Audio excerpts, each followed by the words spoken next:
Chapter 9 or 8, I think, is central serous retinopathy, which is now central serous chorioretinopathy is more accurate. Although I don't, for typing purposes, I put central serous retinopathy.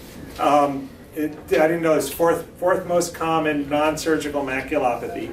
So the first being macular degeneration, diabetic, no, you have macular degeneration, diabetic, and branch vein occlusion, and then central serous. So it's not uncommon. Like Max showed a case today, and you'll probably see it regularly. So it is nice to know how to address. And what I'm going to do is show you some variations, because there are all sorts of presentations of it.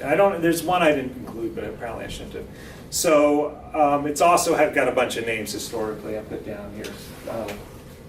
Central serous retinopathy being the most common one. Now it's central serous chorioretinopathy is pretty well accepted. Serous retinal detachment, you're always going to see, and then a retinal pigment epithelial detachment somewhere. And then it's usually young men, no systemic conditions, and a thick choroid. And those are the characteristics of central serous chorioretinopathy. This is new, was kind of new to me, but you guys are going to grow up with it. And there's a new entity called pachychoroid pigment epitheliopathy, which I used to call central serous retinopathy without fluid. But it's essentially central serous retinopathy without fluid. And now that we have the OCTs, you can tell that. So you'll see the EDI OCT where you have thickening of the choroid, PED, and no fluid. And the reason it's important to recognize pachychoroid pigment epitheliopathy is because it's not macular degeneration. So I've seen people with this where there's a little bit of fluid and someone's ready to start them on shots for AMD, but the choroid's really thick, and you're looking at a 45 or 50-year-old, and are you going to treat that person with anti-VEGFs for the next 40 years every month? And it probably wouldn't help. So a lot of these I probably have, and I couldn't find them to put in the slides, I probably have up to 5 of these patients, and they see me and I'm like, good news, you don't need the shots, and they're just happy. So those are the findings on pachychoroid pigment epitheliopathy. So acute CSR was like Max showed today. I'll just go through this quickly because you saw one. So 35-year-old man, decreased vision, difficulty playing video games, and then he thought he was having a refractive shift. The vision's not bad, 20/40, he's not on steroids. So this is the color photo, which shows the blunted macula. There's a little bit of fluid there you can kind of see. And then the expansile dot or smokestack from the FA, this is the one I showed that looked like a palm tree a couple of years ago. These are all my old cases. And then blurred vision, micropsia, metamorphopsia, paracentral scotoma, poor color vision, and loss of near vision. The micropsia is kind of interesting because that won't go away in central serous. So when someone's had either a retinal detachment or rhegmatogenous serous or any retinal detachment, and it goes and the retina is reattached, they'll often have some micropsia, and that's because the photoreceptors spread out a little bit and then reattach. So if you imagine you're projecting the same image on a smaller background, the same image, like if you had a graph paper, you're stretching it and putting the same image, it covers fewer squares. Max, I just showed acute central serous, so you didn't have to see that one. Oh, okay. Although this was a nice smokestack. It was like, that was the palm tree we showed a couple of years that's ago. a nice one. That's pretty, yeah. And then this was a patient I saw about a year ago that I also went in. It was a 67-year-old African American, so he's a little bit old for it, and he had a multifocal central serous. And it made me nervous enough that I did get some testing on him. But this was the right eye. I'm going to leave the lights on just because it's getting late. But there's these spots here, multifocal PEDs, clearly fluid under the center of the retina. And then the left eye also had, here and some fluid over there. It just looked kind of funny. But again, no inflammation, although this worried me a little bit. The spots there that maybe there was inflammation. So I ran blood tests, but he was just central serous. This was the FAF, which is helpful in central serous, and I recommend you always get a FAF in central serous, looking like you saw your patient had the old lesions in the other eye, which was very helpful. The hyperfluorescence on the FAF is from the chromophores or fluorophores, I guess, in the outer segment of your photoreceptors, and when they shed and get into subretinal space, they'll hyperautofluoresce. In the RP, then they become lipofuscin in the RPE. So those are all patches where there were serous detachments or there are. And then what you'll see in the chronic CSRs is then you can see the dead RPE. So it's helpful for acute and chronic. And then this was the FA, which kind of made me nervous. So you could see these multifocal expansile spots. in both eyes. And then the ICG is helpful for central serous, but you have to know when to look at the pictures. And no one, this may appear in your books, but I had to learn this on my own, and no one taught me. Basically, it's about the early frames are worthless, the very late frames are not so good, the 15, 30-minute ones. About 5 or 10 minutes, you start to see the choroidal leakage. So this is about 5 or 10 minutes. You can sort of see these leaky spots in both eyes and on the ICG. And those, if you were to PDT someone for central serous, where you want to PDT, if you can find it, is where the ICG shows a leakage. Especially if you can line up the ICG with the FA, then you can treat that spot. In that sense, that helps them. It's average age 45 to 51 years. It's seen in 25 to 55-year-olds. Annual incidence is up there, 9.9 cases per 100,000 men. It does seem to be more men, and I didn't put it here for some reason, but I believe it's 80% men. So it's not like you never see it in a woman. So if you see a female with what looks like central serous, it probably is, but it's more common in men. And I believe 50% of females have something else. Whereas with men, it tends to be just central serous. The females, 50% will either be on steroids or pregnant or something going on with them that's making their system go out of whack. Risk factors are glucocorticoids. Glucocorticoids, either exogenous or endogenous. And there was an old study I loved on Cushing's syndrome. I think there was a clinic up at Hopkins where they looked at everybody with Cushing's and found central serous in a proportion of the patients. Not a lot, I think it was 10%, but it was still interesting. And then pregnancy. There's a historic association between type A, which recently it seems like is maybe being called into question. So that was always the early like the lawyer you showed. It was always a type A personality thing, but now it seems like maybe that's not so important. Steroid-induced central serous is not uncommon. This was a 42-year-old man I saw with decreased vision in the right eye. He had antibiotics and steroids, and he said his vision was started going bad in the past when he was taking steroids. And this shows his EDI in the photo. There's fluid under the retina. There's a thickened choroid, and then the ICG shows an area of hyperfluorescence showing that there's been a PED there, been subretinal fluid there for a while. And then his fluorescein isn't that striking. Not really showing an expansile spot, just probably, like we said before, showing the autofluorescence in the late, and then a little bit of probably an RP spot that's atrophied later. And then the ICG is nice though. This is a nice example of ICG showing where the central serous is active. This was a striking 12-year-old child, which one of your former residents was supposed to write up, and I don't think he ever submitted it. A 12-year-old child who came with 2 weeks of central vision loss, and she was interesting because she was just started menstruating. She just started getting her periods, and she also had a sinus infection for which she was on steroids. So she kind of had a little hormone, and she was thyroid. Her thyroid was not right either. So she had like several things in female. The right eye was 2400, the left eye was 20/20, and she had no cells, and her blood pressure was pretty good, but her eyes were pretty impressive. Mm-hmm. So she had this, because she's a child, so she had a big serous detachment in the right eye, a little one in the left eye, which was helpful. And you could see the OCTs here, which showed a lot of fluid here and here. No real cells. There's spots there, but I don't think those were cells. So I thought this was central serous. This was a little concerning, though, because there's a bunch of things you worry about in kids. This was where I really started digging around to see if increased intracranial pressure could cause this type of fluid. As far as I could tell, it can't.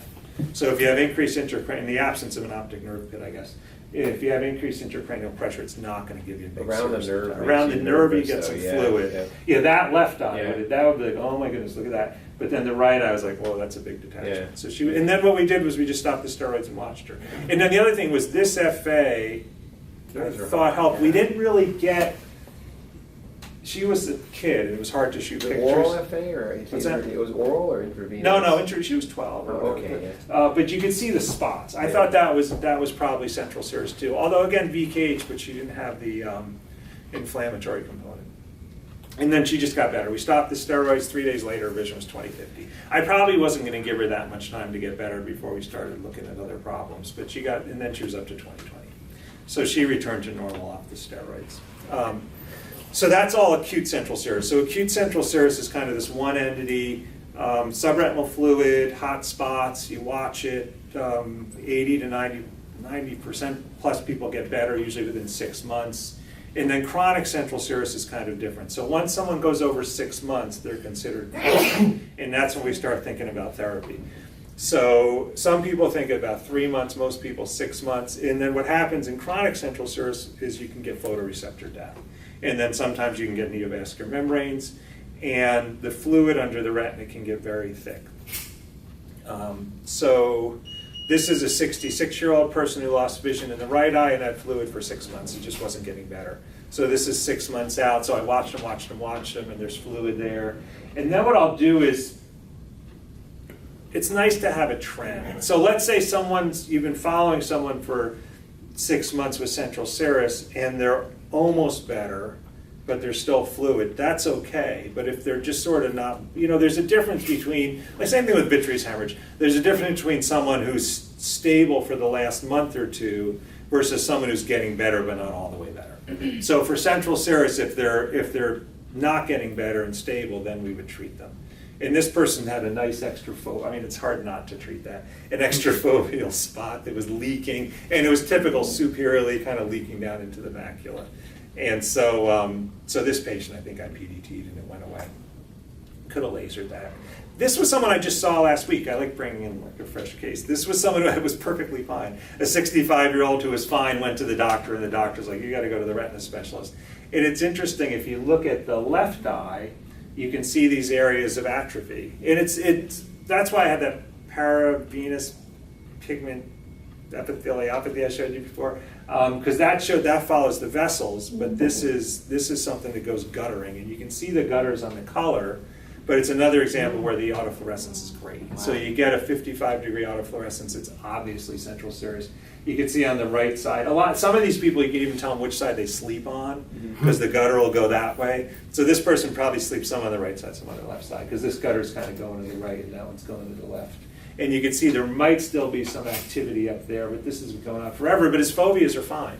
So he's totally asymptomatic, totally fine, no problem. His OCT shows no fluid. The other thing about him is his choroid is pretty good. So the choroid's a pretty good thickness, and so I think he probably doesn't have it anymore. So he probably had central serous. I told him, you probably had problems in your eyes for a decade or two, and then, but it never affected your central vision. And then this is a guy I've been seeing for a long time. This is somebody, one of my mentors, lasered, a 60-year-old guy who comes up from the Keys. He's had central serous for 50 years. His left eye's bad and had laser back in 2001. And then the right eye had some extrafoveal treatments in 2005. I tried him on almost everything as it came up. The Fampin we tried aldactone, we've done PDT, and he's nervous because his right eye is slowly getting worse, and he's 60 and it's his only eye. So this is the right eye, and you can see that typical, guttering, sort of swirly central serous pattern.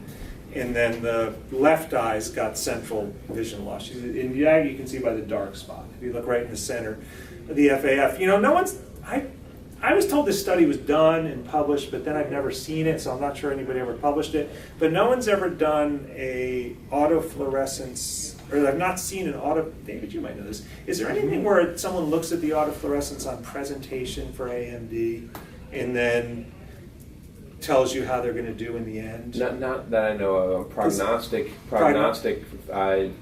For wet AMD. Prognostic indicators from autofluorescence. I don't Because it think seems so. like They're it'd be collecting easy it, enough though. study. They're collecting all this autofluorescent data and all the trials we're doing. I don't know if they're going to do a sub-analysis. It'd be a nice... It'd be easy. It seems like it wouldn't be that hard. And maybe it's because the autofluorescence is so relative. Maybe people are waiting for the absolute, because some of the newer machines are going to have an absolute autofluorescence.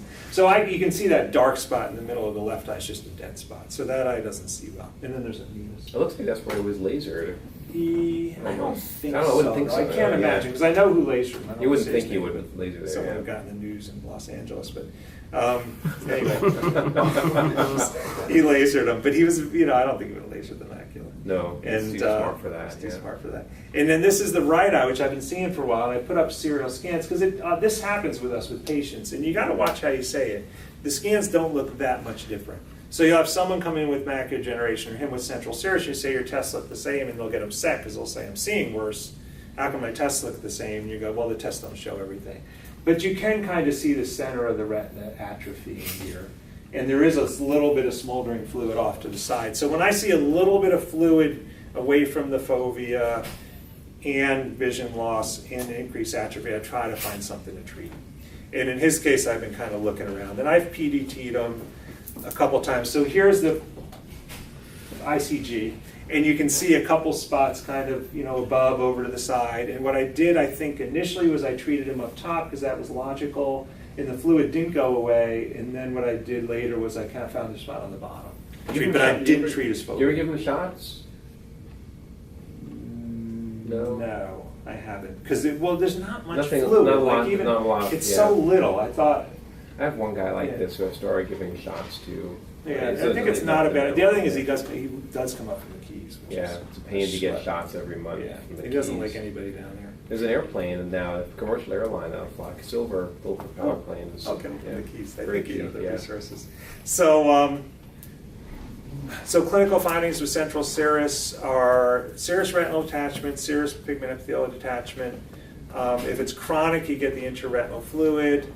Fluorescein, you get a single pinpoint leak or smokestack, and then the guttering on the autofluorescence in the ICG. So the choroid. So the people now we call it chorioretinopathy because it's probably the choroid. So central serous is a choroidal disease.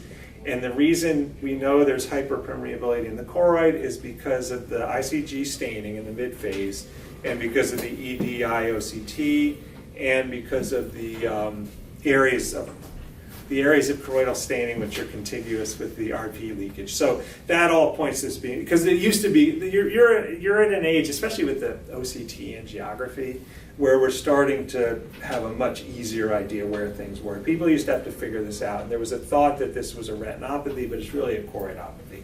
So it's definitely a central serous chorioretinopathy. The cause of the choroidal thickening is not known. There's corticosteroids are important, and there's been some things looking at the vessels in the choroid and their location with relation to the choriocapillaris. And I don't think I have that on here. And so there might be something where the choroidal vessels are pushed up more. It's hard to say why the choroid leaks in these patients. So it's still considered idiopathic. We still don't have, but it's definitely linked to steroids. And then there probably is retinal pigment epithelial dysfunction too. The reason being, if you were to leak fluid under the retina, the RP should just get rid of it really quickly. So the example everybody gives is laser scars. When you're talking, so considering this pathophys, Dr. Shabbat, you were saying you would object to anti-VEGF? It's kind of not as a first line therapy, but on a guy like that with diffuse leakage and chronic leakage, it's hard to not try it, and there is some poorly controlled case series where people with CSR get anti-angiogenics and they do dry up a little bit, but you're not, it's the anti-permeability argument. You're not really treating a clear CNV. Have you done it and seen improvement? Yeah, and it was, but an N of like 1 or 2 without any science with crappy eyes like this. So I mean, sometimes older patients. There is this thing where the central serous patients get older. They get CNV, and they may convert a little bit. And I have them. If I see blood, which I don't think is anywhere in this lecture, but if I see blood in an older central serous, then it's AMD. Yeah. And that's where they're trying to use the OCT angiography because it's almost impossible to see a new vascular membrane inside these because you've got a leaky choroid. And you've got all the RP irregularities. The other thing about the anti-VEGFs, which I don't know that people like talking about this, but the anti-VEGFs probably do affect your choroid.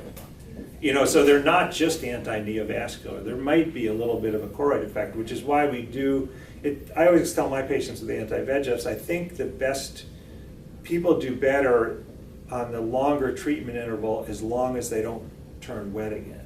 And I have seen some people where when you get out to 2 months or 10 weeks, they're actually I'm doing a little better. Yeah, it's as long as they're dry. It's still a question, and it goes on and on and on, and retinal debates and roundtables and moderations. Do anti-angiogenics have some type of toxic effect on the outer retina and the cord, and the jury's out on that. I tend to lean towards no, because we don't see it in diabetes or vein occlusions, but the dosing burden is lower, and those patients are younger. And their RPE is know? healthy. And the RPE is not It's a lot sick, healthier. it's a Yeah. retinal disease. So it's hard to say, you know, the only paper that definitively showed that the most definitive paper on that was the CAT trial, which defined the worsening of the atrophy based on mass assessments of color fundus photographs. And it's interesting because there were 4 groups in the CAT study. There was monthly Lucentis, as-needed Lucentis, monthly Avastin, and as-needed Avastin.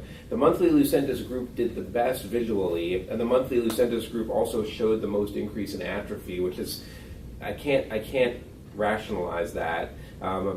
And color fundus photos aren't a great way to assess it, but it's a suggestion in the Ivan study also, and jury's out on it. We will see. Maybe one of you will definitively answer that when you're. It's interesting, in practicing the retina history of specialists. anti-VEGFs, Yeah. the first one out was Macugen. Yeah. And they were very careful not to inhibit all VEGFs because they thought it would be dangerous to the eye, and they ended up, losing money, or they made some, but not as much as Genentech did with their pan-VEGF blockade. But I think it probably does. It might, have an yeah. effect. I can't imagine.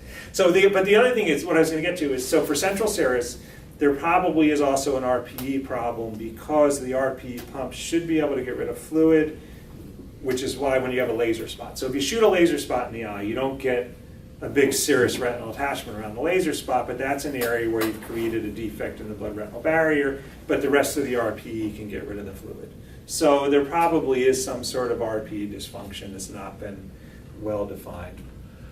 And then the hormones, as far as the pathophysiology, we know that in people with elevated steroids or taking exogenous steroids, that the steroids play a role.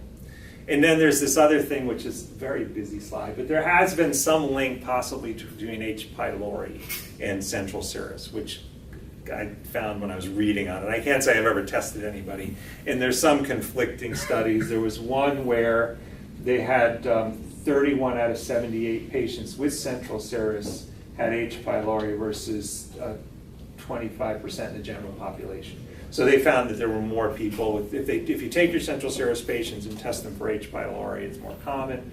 But then there was another person who looked at H. pylori patients for central serous and found none of them had central serous. And then there's some question whether treatment for H. pylori does anything for central serous. So it's one of these things that might have just been in vogue. The natural course of central serous is very good. 80 to 90% of people get better within a couple months. The visual acuity can take a year to recover. The recurrence rate is 40 to 50% now, and observation's appropriate for almost all these patients. So I really am against treating most of these people. This is something it's good for you just to review. I threw it in, of the U.S. Preventive Services Task Force definitions on whether you have good evidence for a treatment. And so they considered good evidence, consistent, well-designed, well-controlled studies in a representative population that address the effects on the actual outcome. And so if you look at the parts of that, well-designed study, well-conducted is important, but also that's why people almost never look at the inclusion criteria for a study. So you want a study that addresses that population, which is why it's aggravating that, sometimes it's only white people, sometimes it's only men. You want a study that actually is generalizable to your population. And then the other thing is the health outcomes. You want a study that looks, and people are better about this now than they used to be, look at the outcome you're interested in. So one example, which was a good study, but still the Everest study on PDT for polypoidal protovasculopathy showed they had PDT superior, but the outcome wasn't vision. I think it was leakage, if you look at that paper. And if I make a mistake, sorry. But if you look at they thought PDT was good, but if you look at the outcomes, actually the patients getting injected, the vision was as good, or I thought maybe a little better in the study. But the conclusion was, and the other one I had read a long time ago was on folate for, I'm blanking on this, when you have elevated homocysteine. So if you have elevated homocysteine, there's a worry about a risk of stroke, and there's lots of evidence showing that supplements can lower your homocysteine. But then 2 giant randomized studies, back when I used to get the New England Journal, which is 5 or 10 years ago, there were 2 big studies that came out showing that supplements didn't reduce your risk of cardiovascular events. So even though the supplements reduce your homocysteine, which is linked to cardio, so you have to have a good study that looks at the outcome you want. And then the other two, fair and poor, is. So these are things. There's good evidence that stopping corticosteroids helps, and there's studies showing that. So if you have someone on steroids, oral creams or nasal spray with central serous, you should stop those, and you should warn them not to take them. However, if they're going to die, tell them to take the steroids. So I've had patients. So these are the call. I've gotten a call from a patient's nurse practitioner saying, so and so says I shouldn't give them a dose pack for their rash. You know what's wrong with that? I want to give them a Metrol dose pack, and I said, well, it could affect their vision. So if there's another way to treat the rash, it would be better. But if you feel that's the only thing to do, just realize that their retina might get worse from the dose pack. But then other people call from the hospital saying, I've got this person in with COPD or in a respiratory arrest or whatever, and at that point take the steroids. So I tell people, because these people can be kind of uptight, to stop the steroids. This was a patient I had with central serous. She was interesting because she was 66. So that's the thing about central serous. There's a spectrum. So 66-year-old female, and she had noticed vision loss, but recently, 2 weeks ago, she had vision loss. She couldn't see the chart. But she had an episode 20 years ago. So a lot of times with central serous patients, I'll fish around and say, well, did this ever happen before? And she goes, yeah, 20 years ago I had some vision loss. So that's like, well, that might be central serous then. And then she saw a person who thought it was macular degeneration. And she and then saw another retina specialist who thought it was uveitic. And she was started on steroids and asked to see a rheumatologist. And her vision was 20/60 and right eye 20/30 in the left eye. And this was a retina, which is a little funny looking. So if you look at the right eye, there's the yellow stuff under the retina, and there's a little bit of hemorrhage, which I hate, and there's some exudate, which I don't like with central serous. And then if you look at the left eye, things are kind of yellow there. So it's not a typical central serous by any stretch, unless you know that in women they do get fibrin more. So females with central serous are more likely to get fibrin than men. It just happens that way. I don't know where that's written. And then you look at the OCT, and there's fluid, but there's also this hyperreflective material under the center of the macula. And then the autofluorescence is a little bit, the left eye looks a little pattern dystrophy. So she's got the exudates hypoautofluorescent in the right eye. And then the OCT, the fluorescein, does show increased hyperfluorescence. So that looked kind of central serous-y to me. That's that expansile hyperfluorescent spot you guys were talking about. And there are other spots around the nerve, so it's elsewhere. And the other thing, and then the ICG I thought looked central serous-y too. She has these patches that are kind of leakage. And then the other thing she did not have on the OCT was vitritis. So if you look, this was an EDI, which I don't have the other OCT, but I always get a regular OCT, then an EDI. The EDI, you don't always see the vitreous, but if you looked at her OCT, it showed the vitreous. She didn't have any cells. So I thought this wasn't uveitis. I told her she didn't have to see her rheumatologist, which she didn't want to do anyway. And we stopped the steroids that were started, and she got better within about a month. So that's the thing. Most things you got a couple weeks or a month before you have to really get nervous, except for acute retinal necrosis, which you don't want to miss that. What was the vision in that right eye, if you remember? She started at 2400, I think. Okay. 2060 at this point. But she was, I think, down to 20. That's the other thing, is by the time she got to me, she was getting a little better. So she had started, I think, 2200, 2400. She did 2060 when I saw her. And in the end, she ended up being, I don't think quite 2020 because of that fibrin. I think she was 2025 when she found it. The fibrin, sometimes it's like a diabetic. Sometimes that subretinal stuff will do them in the end. Those exudates under the retina or whatever. There's good evidence laser therapy helps, focal laser or PDT laser, and you can use half-strength laser. I still remember, there's all these little things. Remember when I was training with Dr. Gass, he said the ruby laser was great for central serous. That was the first laser used in ophthalmology. It was too low energy. You could do almost nothing with it. Maybe it was because central serous got better, but I think it's true that you just need a little bit of laser for central serous to help them. And then modification of risk factors. The type A personality, reducing stress, that's hard. I actually don't tell people that. I think it's stressful to have some. It's like when people say Happy New Year, you're like, well, I'll try, but do I have to have that? Just won't be there. So the differential diagnosis is anything that causes subretinal fluid. Wet AMD and polypoidal choroidal vasculopathy are the most common. Polypoidal choroidal vasculopathy will be on this because of the choroidal thickening. So you see choroidal thickening in polypoidal choroidal vasculopathy, and you see subretinal fluid. And there's more subretinal fluid in that than in typical AMD. Pattern dystrophy can look like this optic nerve pit. Pretty much anything that causes subretinal fluid can look like central serous. So in summary, sorry to talk so fast, there's subretinal fluid and choroidal thickening, is central serous, the male preponderance, and hypertensive retinopathies on the bottom. I do check all their blood pressures. So check for hypertensive retinopathy. Acute, unilateral, multifocal, chronic is without severe RP damage, so the FAF will be normal if it's acute, but if it's, or recently chronic, but if it's chronic going on for a while, you'll see the abnormal FAF and you'll see the guttering. That's it. That's all central serous. So that's one of your chapters, Glenn. How common is it to have exudative retinal detachment and hypertensive retinopathy? It's not uncommon. I was trying to get Aaron Davis to try to write a paper on this, but I don't think we had enough information. My impression on hypertensive retinopathy is that it manifests different in different age groups, and I think it manifests different depending on how quickly it comes on. So it is a little bit weird that you'll see. I have seen patients in the past, and they get presented every couple of years at conference, where someone comes in with a blood pressure of 220 over 140, the retinal vessels look fine, and there's an exudative detachment, which is weird. And then there'll be other people that come in with a blood pressure of 220 over 130, and there's the optic nerve swollen, and there's the classic hypertensive retinopathy.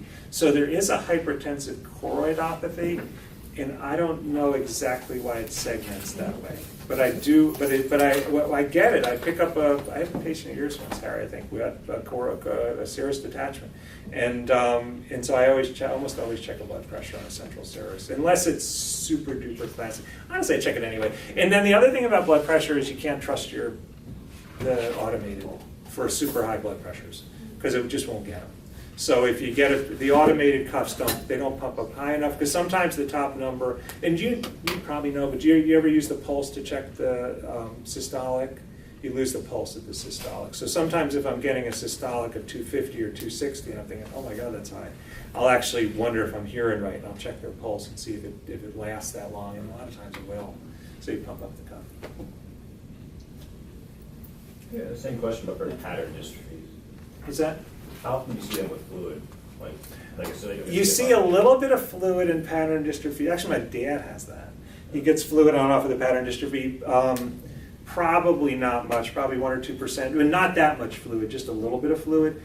But the other thing is pattern dystrophies, which will be in my next lecture next month, I guess, they do deposit material under the retina. Not really fluid. You'll get that yellow material, which is in front of the RP and under the retina, so people can sometimes think that's fluid. So they'll see like the lady. Like the lady. Yeah, that looks like that could be a pseudovertelliform lesion if you didn't see the fluid next to it. Yeah. Which is also why the fluid always goes down. So when I'm looking for fluid, you always look at toward the bottom of the lesion. Which I like. I think we've seen a couple cases today where you guys do. I notice you do try to get your scans at the bottom of the lesion, looking to see if there's any fluid, which is good. So to argue against best vitelliform is the fluid that's adjacent to the subretinal Yeah, the fluid. subretinal fluid there, and also this is There's a little too much of it there. this is a too. vertical. Yeah. This is a vertical scan, and also just the age and onset. But yeah, if you were just also, it's not symmetric enough. Best they tend to be more symmetric, don't you think, than these color photos? Yeah. Best would be, but pattern dystrophy, the adult vitelliform can be very asymmetric. I've seen people with one eye. It's very weird with the adult vitelliform. The other thing on a side with adult vitelliform is I used to think when the little vitelliform lesion went away it was good, but it's actually bad. Usually when that vitelliform lesion goes away within about a year or two, that it goes atrophic and they lose their central vision. So keeping the vitelliform lesion is good, but it is in that same spot.